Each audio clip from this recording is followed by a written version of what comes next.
شمائل ترمذی میں امام ترمذی رحمۃ اللہ علیہ نے روایت لے کر آیا حضرت علی رضی اللہ عنہ سے، فرمایا اللہ کے نبی صلی اللہ علیہ وسلم نے،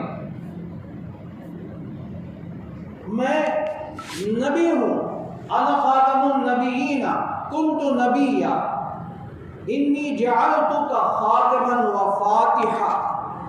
اللہ کے نبی صلی اللہ علیہ وسلم نے ارشاد فرمایا میں ایسا نبی ہوں، سب سے پہلے نبی بھی میں ہوں، سب سے آخر نبی بھی میں ہوں۔ اللہ کے نبی صلی اللہ علیہ وسلم نے فرمایا کہ سب سے پہلا نبی بھی میں اور سب سے آخری نبی بھی میں۔ اوتیت خاتما و فاتحا و اوتیت جوامع الکلم۔ ابن ماجہ کی روایت ہے، اللہ کے نبی صلی اللہ علیہ وسلم نے ارشاد فرمایا سب سے پہلا نبی بھی میں، سب سے آخری نبی بھی میں۔ نبوت کے ملنے کے اعتبار سے اللہ کے نبی صلی اللہ علیہ وسلم سب سے پہلے نبی ہے، نبوت کے ظاہر ہونے کے اعتبار سے سب سے آخری نبی آپ ہیں۔ تو اللہ کے نبی صلی اللہ علیہ وسلم نے خود ارشاد فرمایا کہ میں خاتم بھی ہوں، فاتح بھی ہوں۔ اللہ نے مجھے پہلا نبی بھی بنایا اور آخری نبی بھی بنایا۔ تو چنانچہ اس آیت میں اللہ تبارک و تعالیٰ نے آپ کو اعلان فرما دیا کہ مردوں میں تم میں کوئی ماں باپ نہیں ہوں گے۔ اللہ کے نبی صلی اللہ علیہ وسلم کیوں؟ اگر آپ کی نرینہ اولاد بڑے ہو جاتے، آپ کا بیٹا آپ کے بعد ہوتا تو نبوت اس کو ملتی، اس کے امکانات ہیں۔ اس لیے کہ باپ کو جو عہدہ ملتا ہے، باپ کو جو منصب ملتا ہے، تو باپ کے جانے کے بعد، باپ کی دنیا سے جانے کے بعد وہ عہدہ، وہ منصب بیٹے کو دیا جاتا ہے۔ اگر بیٹا قابل ہو، اگر بیٹے کے اندر صلاحیت ہو تو بیٹے کو وہ منصب و عہدہ دیا جاتا ہے۔ ایک آدمی کارخانہ چلا رہا ہے، کروڑوں کا اس کے بیپار چلتا ہے، اب اس کی اولاد ہے، اب اس کی اولاد میں تو ایک بچے ایسا قابل ہے کہ وہ اپنے باپ کی کرسی کو سنبھال سکے، اپنے باپ کے عہدے کو، منصب کو سنبھال سکے، اپنے باپ کے اس مشن کو، کارخانے کو آگے چلا سکے۔ تو چنانچہ جب باپ کا انتقال ہوتا ہے تو بیٹا اس عہدے پہ آتا ہے۔ اس لیے اللہ کے نبی صلی اللہ علیہ وسلم آخری نبی ہیں، اس لیے اللہ کے نبی صلی اللہ علیہ وسلم کو اللہ نے کوئی بیٹا عطا نہیں فرمایا، ابھی عطا بھی کیا ہے تو بچپن میں ان کا انتقال ہو گیا، کوئی زندہ نہیں رہا۔ ترجمان السنہ جو بہت بڑی حدیث کی کتاب ہے، سیرت کی کتاب ہے، حدیث کی کتاب بھی ہے، حضرت مولانا بدر عالم میرٹھی رحمۃ اللہ علیہ نے کی بڑی زبردست کتاب ہے، اس کے اندر اس کے دلائل دیتے ہوئے حضرت لکھتے ہیں، اللہ کے نبی صلی اللہ علیہ وسلم نے ایک مرتبہ حضرت علی سے فرمایا لو معاش ابراہیم لکان صدیقا و نبیا، اگر یہ میرا بیٹا ابراہیم بڑا ہوتا، بڑا ہو کر زندگی گزارتا، ہو سکتا تھا لیکن صدیق اور نبی بن سکتا تھا۔ تو یہ عربی گرامر کے اعتبار سے لو کے معنی ہے کہ ہو سکتا تھا۔ اگر یہ ابراہیم جو بچپن میں گزر چکا ہے، بچپن میں اس کی موت آ چکی ہے، لو معاش ابراہیم لکان صدیقا و نبیا، اگر یہ بڑا ہوتا تو میرے بعد یہ صدیق اور نبی بنتا تھا، لیکن نہیں، چونکہ بچپن ہی میں انتقال ہو گیا تو مطلب یہ اللہ کے نبی نے فرمایا انا خاتم النبیین لا نبی بعدی، میں آخری نبی ہوں، میرے بعد کوئی نبی نہیں آیا۔ اسی طرح ابن ماجہ کی روایت میں اللہ کے نبی صلی اللہ علیہ وسلم نے حضرت علی رضی اللہ عنہ سے فرمایا علی تم میرے جانشین تو ہو لیکن میرے بعد نبی نہیں ہو، کیونکہ حضرت علی اور اللہ کے نبی صلی اللہ علیہ وسلم کے درمیان کئی طرح سے رشتے تھے۔ ایک تو آپ داماد ہیں تو مشہور ہے، لیکن اس سے پہلے حضرت علی رضی اللہ عنہ آپ کے چچا زاد بھائی تھے۔ حضرت ابو طالب کے، خواجہ ابو طالب کے بیٹے تھے حضرت علی رضی اللہ، بچپن ہی سے اللہ کے نبی کی پرورش میں، تربیت میں رہتے تھے، اللہ کے نبی صلی اللہ علیہ وسلم نے ان کی پرورش فرمائی، تو آپ کے بھائی ہیں، نسبت کے اعتبار سے اور رشتے کے اعتبار سے آپ کے درمیان اخوت ہے۔ اللہ کے نبی صلی اللہ علیہ وسلم نے ارشاد فرمایا کہ علی تو میرے جانشین تو ہو لیکن میرے بعد نبی نہیں ہو، اور فرمایا انا خاتم النبیین لا نبی بعد۔ یہ تمام روایتیں ترجمان السنہ کے اندر حضرت مولانا بدر عالم میرٹھی رحمۃ اللہ علیہ ذکر فرمائے. اور یہ تو حدیث مشہور ہے حضرت عمر رضی اللہ عنہ کے بارے میں، لو کان بعدی نبی لکان عمر، اگر میرے بعد کوئی نبی آنے کا ہوتا تو وہ عمر نبی بنائے جاتے.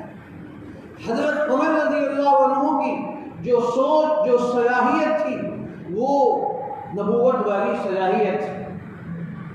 آپ حضرت عمر جو کہتے تھے اللہ تبارک و تعالیٰ آپ کی باتوں کو وحی بنا کر اتارتے تھے.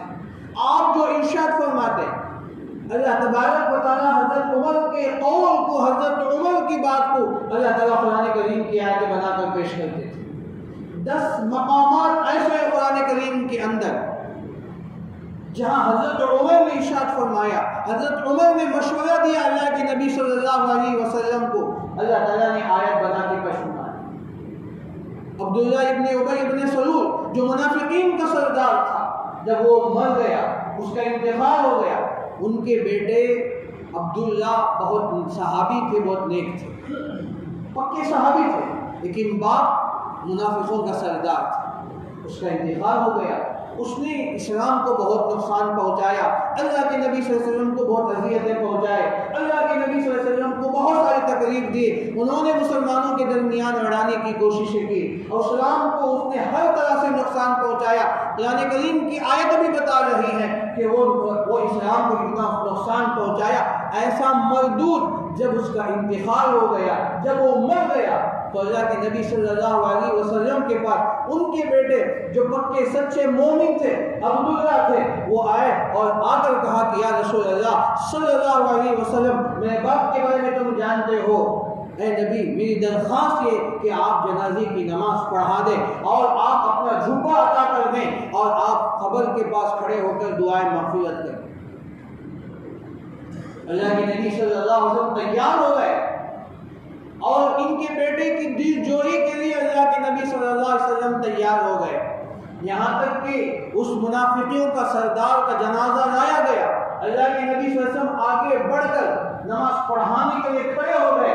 حضرت عمر رضی اللہ عنہ پیچھے سے جبہ پکڑ کے کھینچ رہے، یا رسول اللہ آپ کس کمبخت کی نماز پڑھا رہے ہیں؟ نماز وہ پڑھائی. حضرت عمر نے روکا پیچھے سے. حضرت عمر رضی اللہ تعالیٰ عنہ نے جبہ پکڑ کے آہستہ سے کھینچا اور کہا کہ رسول اللہ آپ کس کی نماز پڑھانے کے لیے آپ آگے بڑھ رہے ہیں؟ کہا کہ عمر مجھے چھوڑ دیں. چنانچہ اللہ کے نبی صلی اللہ علیہ وسلم نے نماز جنازہ پڑھا دی.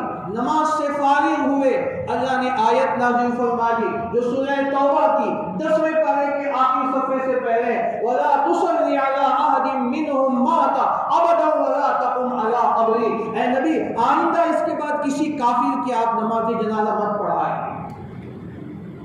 حضرت عمر نے روکا نماز پڑھانے سے. اللہ کے نبی صلی اللہ علیہ وسلم نے نماز پڑھا دی، لیکن اللہ نے آیت نازل فرما دی اور پھر فرمایا اللہ کے نبی کا ارادہ تھا اس کی قبر کے سر کے پاس کھڑے ہو کر اس کی دعائیں مغفرت کرنے کا تھا. اللہ نے کہا کہ وَلَا تَقُمْ عَلَىٰ قَبْرِي. تو اللہ تبارک و تعالیٰ نے آیت میں ایک مثال، ایک نظیر میں آپ کے سامنے پیش. ایسے 10 آیتیں ہیں جس میں اللہ تبارک و تعالیٰ نے حضرت عمر جو آپ ارشاد فرماتے تھے اللہ تعالیٰ اسے آیت بنا کر پیش فرماتے، وہی اتر جاتی تھی حضرت عمر کی. تو یہ سوچ، یہ صلاحیت اللہ تعالیٰ نے حضرت عمر رضی اللہ تعالیٰ عنہ کو عطا فرمایا. اور عمر کا روح و دبدبہ ایسا کہ شیطان بھی آپ کو دیکھ کر ڈرتا تھا. جس راستے سے عمر رضی اللہ عنہ گزرتے تھے شیطان بھی اپنا راستہ بدل لیتا تھا. ایسی باروب شخصیت اللہ کے نبی صلی اللہ علیہ وسلم نے ارشاد فرمایا وَكَانَ بَعْدِي نَبِيٌّ لَكَانَ عُمَرُ بْنُ الْخَطَّابِ. اگر میرے بعد نبی ہوتا، نبی کا آنے کا سلسلہ ہوتا، وہ عمر ہوتے. لیکن چونکہ نبوت کا دروازہ بند ہو چکا تھا، اللہ تعالیٰ نے آپ کو خاتم النبیین فرمایا. اللہ کے نبی نے فرمایا وَأَنَا خَاتَمُ النَّبِيِّينَ لَا نَبِيَّ بَعْدِي.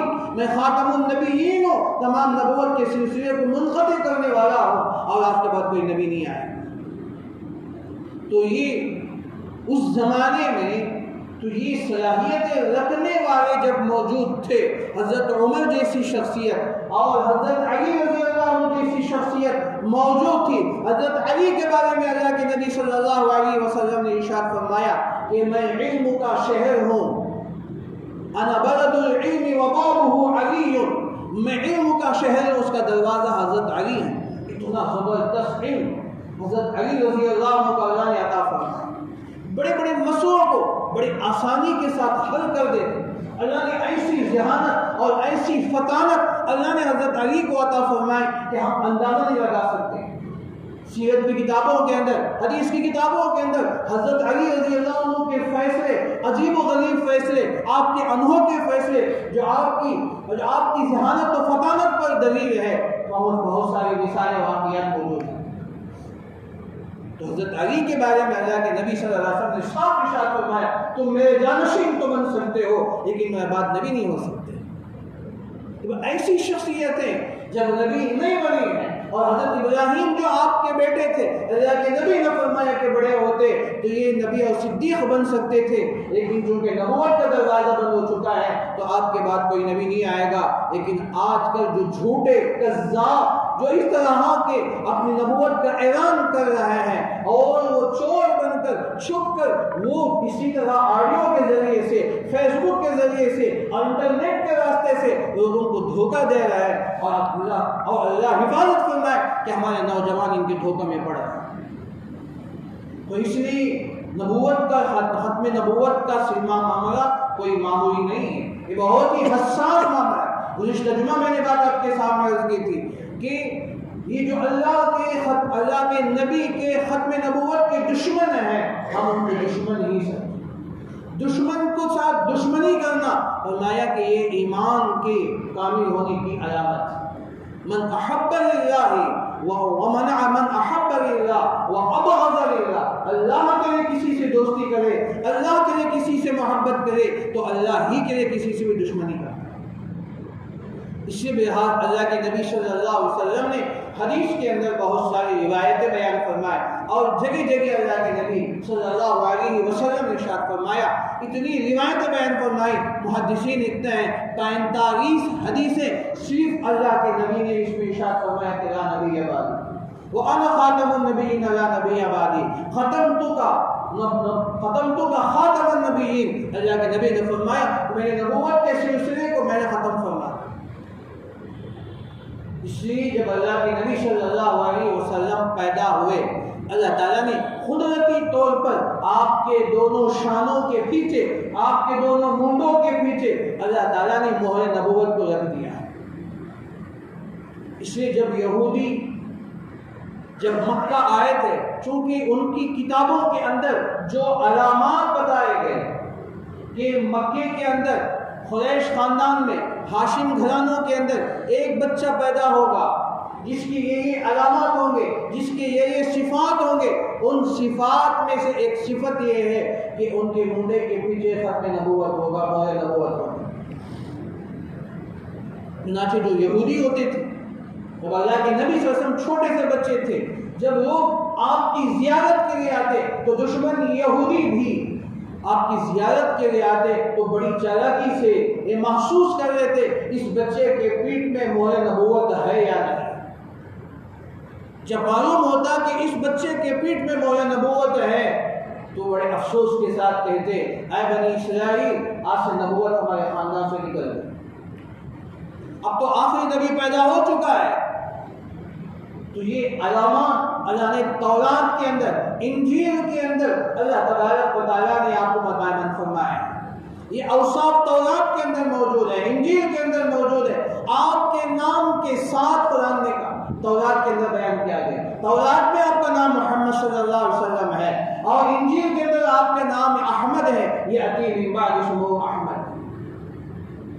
تو اس لیے اہل کتاب جو اللہ کے نبی صلی اللہ علیہ وسلم کو جو پہچانتے ہیں، اس طرح پہچانتے ہیں جسے کوئی اپنے بچوں کو پہچانتے ہیں۔ الذین آتیناہم الکتاب یعرفونہ کما یعرفون ابناءہم، وہ لوگ جن کو ہم نے کتاب عطا کی ہے وہ نبیوں، وہ اللہ کے نبی کو ایسے پہچانتے ہیں جیسے اپنے بچوں کو پہچانتے ہیں۔ تو اسے اتنی علامات اللہ کے نبی صلی اللہ علیہ وسلم کے بیان کیے گئے۔ بہرحال نے دوستو، یہ ختم نبوت کا مسئلہ کوئی معمولی نہیں. تو اس لیے اس وقت میں ہماری ذمہ داریاں اور زیادہ بڑھ جاتے ہیں کہ ہم اپنے جوان بچوں کی حفاظت کریں، ان کے ایمان کی حفاظت کریں، ان کے عقائد کی حفاظت کریں اور ان کے اعمال کی حفاظت کریں. ہم ان کے اعمال کی نگرانی کریں. اللہ نے ہمیں لاٹھی بنایا، ہم ذمہ دار ہیں. اللہ نے ہمیں ذمہ دار بنایا، ہم باپ ہیں، ہم ماں باپ ہیں، تو ہماری ذمہ داری بڑھ جاتی ہے کہ اپنے بچوں کی ہم نگرانی کریں. عام طور سے باپ بننے کے بعد باپ کے ذہن میں یہ بات ہوتی ہے یہ میرا بیٹا ہے، یہ میری اولاد ہے، بس مجھے اس کے لیے کھانے کا انتظام کرنا ہے، اس کے کپڑوں کا انتظام کرنا ہے، اس کی ضرورتوں کا انتظام کرنا ہے، اور جو بھی اس کی ضرورتیں، جو مادی ضرورتیں، ان ضرورتوں کو پوری کرنا ہے. جب وہ پڑھنے کے قابل ہو جائے تو میں اس کو اسکول میں شامل کر دوں گا اور اس کے لیے جو اخراجات ہیں میں برداشت کروں گا. عام طور سے ہماری یہ ذہن نہیں ہوتی. لیکن ان کے ساتھ ساتھ ہمیں ان کی دینی فکر، ان کی اصلاحی فکر بھی ہمیں ہونی چاہیے کہ ان کے اعمال کے فکر کریں. تو اس لیے اب زمانہ ایسا آ چکا ہے کہ ہمارے اور بچوں کے درمیان میں بہت لمبا فاصلہ ہو گیا ہے. باپ بیٹوں کے درمیان میں دوری ہے، تو سب سے پہلے ہم ان دوریوں کو ختم کریں گے تو پھر ہمارے بچوں کو ہم قریب کریں، ہم ان کو وہ محبتیں دیں، ہم ان کو اس طرح قریب بٹھا کر ہم ان سے بات کریں، تو پھر بچے کے اعمال کیا ہے، ان کے ایمانی عقائد کیا ہے تو ہم جانچیں گے. ورنہ ہم اپنی دنیا میں مصروف ہیں، ہم کمانے میں مصروف ہیں، ہمارے بچے ہیں پڑھ رہے ہیں، بس ہم ان کے اخراجات برداشت کر رہے ہیں کہ باپ بیٹے کے درمیان میں جدائی ہوگی، باپ بیٹے کے درمیان میں فاصلہ ہوگا، تو پھر بچہ بگڑتا جائے گا. ایک وقت آ جائے گا وہ ہمارے ہاتھوں سے نکل جائے گا. تو اس سے پہلے ہمارے اوپر ذمہ داری ہے. تو میں اس لیے ہمیشہ اسی عنوان پر آخر میں یہ بات یہی کہا کرتا ہوں، یہ عاجل آپ کے سامنے یہ کہا کرتا ہے کہ ہم اپنے بچوں کو لے کر بیٹھیں، ہم اپنے گھر والوں کے لیے وقت دیں. جس طرح ہم باہر کے کاموں کو ہم بہت ضروری سمجھتے ہیں، اس سے زیادہ ضروری ہے کہ ہم بھی بچوں کے لیے وقت دیں، ان کو ساتھ لے کر بیٹھے اور کبھی ان کو باہر لے کر جائیں، کبھی گھمانے کے لیے لے کر جائیں، تاکہ بچے ہمارے قریب ہو اور ان کی خواہشات کے مطابق جو جائز خواہشات ہو ان کی خواہشات کو پوری کرے. اور پھر ہم بڑے ہی حکمت کے ساتھ اپنے بچوں کے دل کے راز کو ہم جانیں کہ بچے ہمارے ان کی فکریں کیا ہیں، ان کے عقائد کیا ہیں، ان کے اعمال کیسے ہیں، وہ نمازوں کی پابندی کرتے ہیں یا نہیں ہے، اور وہ اسی طرح قرآن کی تلاوت کرتے ہیں یا نہیں، یا خدا نہ کرے کہیں کوئی غلط فتنے میں مبتلا تو نہیں ہو گئے، یا اسی طرح منشیات کے اندر اور اسی طرح دیگر جو نشے والی چیزیں کہ ہمارے بچے اس میں مبتلا تو نہیں ہو گئے. ایک ساتھ ساری ذمہ داریاں ہمارے اوپر، ان کے ایمان کی بھی فکر ہو، ان کے اعمال کی بھی فکر ہو، ان کے عقیدے کی بھی فکر ہو، ان کی نمازوں کی بھی فکر ہو، ان کی دین کی بھی فکر ہو، اور پھر ان کے ساتھ ساتھ ان کے جو حالات ہیں ان کے اوپر، تو ان تمام چیزوں کے ہم فکر ہیں. تو اس میں دوستو اللہ تعالیٰ نے ہمیں ذمہ داری دی ہے، تو یہ موقع وہ ہے کہ اب آرام کے ساتھ غفلت کے ساتھ رہنے کا یہ وقت نہیں ہے. تو اس لیے ہم اپنے بچوں کو خاص طور سے سب سے پہلا عنوان ہم نماز اور قرآن کا دیں. اس عنوان لے کر ہم اپنے بچوں کو اپنے قریب کریں گے. پھر اسکول کی جو تعلیم ہے، عصری تعلیم کو لے کر، اس عنوان کو لے کر اپنے بچوں کا ہم جائزہ لیتے رہیں گے، تو بچوں کی زبان سے باتیں نکلے گی تو ہم محسوس کر سکیں گے. اگر بچوں کے اندر قابلیت اور صلاحیت ہو، اس سے پہلے کئی دفعہ کہہ چکا ہوں اور آئندہ بھی میں انشاءاللہ کہتا رہوں گا، جو بچوں کے اندر جو صلاحیت ہے ہماری ذمہ داری ہے کہ ان صلاحیتوں کو ہم اجاگر کریں، ہم اس کو نشاندہی کریں کہ بیٹے تمہیں معلوم نہیں کہ تمہارے اندر یہ صلاحیت ہے، تمہارے اندر یہ کیپیسٹی ہے، تمہارے اندر یہ چیزیں ہیں کہ تم کسی سے بات کرنے کے قابل ہو، تمہارے اندر تقریر کرنے کی صلاحیت ہو، تمہارے اندر قرات اور نعت پڑھنے کی صلاحیت ہو. اب یہ موبائل کا زمانہ ہے، تو موبائل کے زمانے میں تو ہم اسے موبائل چھین نہیں سکتے. اب ہمارے بچے خود بڑے کیا چھوٹے، جوان و مرد، چھوٹے بڑے سب موبائل کے اتنے عادی ہو چکے ہیں، ہم اچانک ان سے موبائل چھین نہیں سکتے، اچانک ان کے اوپر ہم زبردستی نہیں کر سکتے. لیکن طریقہ ہمارے علماء نے بیان فرمایا کہ ہم انہیں موبائل کے ذریعے سے صرف رخ بدلا کے چھوڑو. اب وہ گانا سن رہے ہیں، فلمیں دیکھ رہے ہیں، یا اسی طرح کوئی اور میوزک وغیرہ دیکھ رہے ہیں، یا کوئی اور گندی چیزیں دیکھ رہے ہیں، آپ اس کو ترغیب دے کر اسی موبائل کے ذریعے سے آپ ان کو قرآن کی تلاوت سناؤ، اذان سناؤ، حرمین شریفین کی اذانیں ان کو سناؤ، حرمین شریفین کی قراتیں جو تراویح کے ہیں، جو نمازوں کی ہیں، وہ نمازوں کی ان کی عادت کراؤ، جو اچھے اچھے نعت ہیں ان بچوں کے اندر کہیں کہ بیٹے تم بھی ایسے نعت پڑھ سکتے ہو، تم بھی ایسے قرات کر سکتے ہو، تم بھی ایسی اذانیں دے سکتے ہو، جو حرم کے اندر جو اذان ہوتی ہے ان اذانوں کے ہم بچوں کو مشق کرائیں۔ دھیرے دھیرے اگر ہم اسی موبائل کو چھیننے کے بجائے موبائل انہیں کے حوالے کر کے بیٹے اس کے اندر بہترین اذان ہے، فلاں بڑے عالم کی اچھی تقریر ہے، فلاں بیان کی فلاں تفسیر ہے، فلاں کے تراویح اس کے اندر موجود ہے، کتنا اچھا قرآن پڑھ، تم بھی تھوڑی دیر سنو۔ تو اس طرح روزانہ ہم اسی موبائل کے ذریعے سے سورہ یاسین، سورہ رحمان سننا شروع کریں، بچوں کو سنانا شروع کریں، گھر والوں کو سنانا شروع کریں، قرات سنائیں، نعت سنائیں، تقریر میں سنائیں۔ تو ہر بچے کی ایک ایک صلاحیت ہوتی، کوئی بچہ تقریر کے میدان میں آگے رہے گا، کوئی قرات کے میدان میں آگے رہے گا، کوئی نعت پڑھنے میں آگے رہے گا، کوئی اذان دینے کے میدان میں آگے رہے گا، کوئی اور صلاحیتیں اس کے اندر ہوگی۔ جب تک ہم جانچیں گے نہیں، جب تک ہم ان کے اندر فکر نہیں کریں گے تو ان کی صلاحیتیں ابھر کے نہیں آئیں گی۔ دو تین بچے ہیں تو ایک ایک کے اندر ایک ایک صلاحیت ہو، کسی کو دلچسپی تقریر کے اندر ہو، کسی کو دلچسپی مکالمے کے اندر، بات کرنے کا جو انداز ہوتا ہے تو مکالمے کے اندر ان کی دلچسپی ہوگی، کسی کو قرات، کسی کو نعت اور کسی کو کسی اور چیز کے اندر، تو یہ صلاحیتیں ہوگی۔ اس بچے کو اسی لائن پہ آپ لگا دو، آپ روزانہ توجہ دیتے رہو، اپنی بیوی سے یعنی ان بچوں کی ماں سے بھی کہو یہ بچہ اس لائن پہ لگا ہے تم ان کی نگرانی کرو، یعنی اس کی لائن پہ اس کی نگرانی کر کے آگے بڑھاتے رہے۔ جب یہ چسکا لگ جائے گا، جب اس کا اگر بچے کو اس کا اگر مزہ آ جائے گا، خدا کی قسم میں یہاں مسجد میں بیٹھ کے کہہ رہا تو انشاءاللہ وہ گانوں سے، فلموں سے اور دیگر چیزوں سے خود بخود والد ہو جائے گا، چونکہ ہم نے گناہوں کا چسکا ہم کو لگ چکا ہے۔ یہی میوزک، یہی گانے، یہی فلمیں، تو یہی چیزوں کا ہمیں چسکا لگ چکا ہے۔ موبائل کھولتے ہیں ہم فیس بک دیکھتے ہیں اور ہم اس طرح دیکھتے ہیں، یوٹیوب دیکھتے ہیں، اور ہمارے کوئی میسج آیا نہیں آیا تو ہم سب سے پہلے یہی دیکھتے ہیں۔ تو اس کے بجائے اگر ہم نے اس کو رخ بدل دیا تو انشاءاللہ محنت بھی کریں، ساتھ میں پیٹھ پیچھے بچوں کا نام لے کر دعا کریں۔ ہمارے علماء لکھتے ہیں تو ہم بچے باپ کی ذمہ داری یہ ہے کہ ہفتے میں ایک مرتبہ ہی صحیح کہ تہجد میں اٹھ کر اپنے بچوں کا نام لے کر رو رو کر دعائیں کریں۔ کیا اپنے بچوں کی ہم اتنا نہیں کر سکتے؟ دعائیں ان کے ہاتھ میں کریں۔ ابو داؤد کی روایت ہے، اللہ کے نبی صلی اللہ علیہ وسلم نے ارشاد فرمایا باپ کی دعا اولاد کے حق میں، اولاد کی دعا ماں باپ کے حق میں بہت جلد قبول ہوتی ہے۔ ہم دعا نہیں کرتے تو دعا بھی کریں اور اس طرح کے ان کو رخ بدلانے کی کوشش بھی کریں، تو پھر دیکھیے اللہ تبارک و تعالیٰ کیسے دو ہوں گے، اور پھر بچے ہمارے مثالی بنیں گے، پھر بچے ہو کر اپنے باپ کا نام روشن کریں گے، کہیں گے کہ ہمارے والد نے ہمیں یوں تربیت کی، ہمارے باپ نے ہماری یوں تربیت کی۔ تو بچے آپ کا نام روشن کریں گے، آپ دنیا میں رہے یا دنیا سے چلے جائے، آپ کا نام آپ کا بچہ روشن کرتا رہے گا۔ اللہ تعالیٰ سے دعا کیجیے کہ اللہ تعالیٰ مجھے آپ تمام کو سنی باتوں سے زیادہ عمل کرنے کی توفیق عطا فرمائے۔ اللہ تعالیٰ ہم سب کو، ہماری نوجوان اولاد کو ہر قسم کے فتنوں سے ہماری حفاظت فرمائے، ایمان پر خاتمہ فرمائے۔ آمین۔ واخر دعوانا الحمد للہ رب العالمین۔